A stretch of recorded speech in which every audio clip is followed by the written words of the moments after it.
But it's not. You gotta look at it like this. It's you know, I appreciate it. You know, even here being a Philly, the Philly fans they're crazy, like amazing though, an amazing way. They're crazy and so much love. Whoa, whoa. Here I come. Oh, here I come. Oh. But it's not.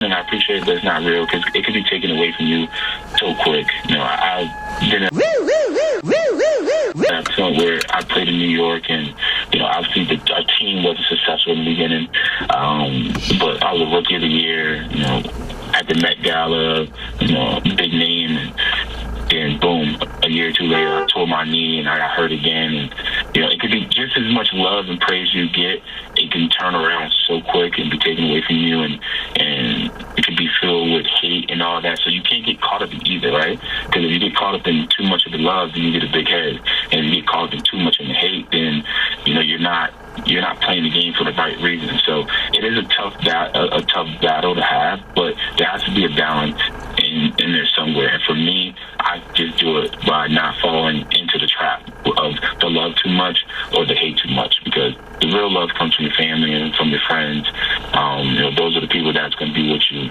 no matter what, whether it's you're a Super Bowl champion, offensive player of the year, or you know, you're walking on crutches and you got your family helping you get upstairs so you can go to bed. So that's how you got to balance. That's how I balance it. So, like after the Super Bowl win, when you're partying with like Leonardo DiCaprio and I don't know who the hell else was there, but it was a pretty big A-list crowd hanging out. You kind of know, hey, that's fun, that's cool, but these aren't the people. God damn it. Yeah, it's cool to have them there, and you know, Leo's amazing, obviously. For me,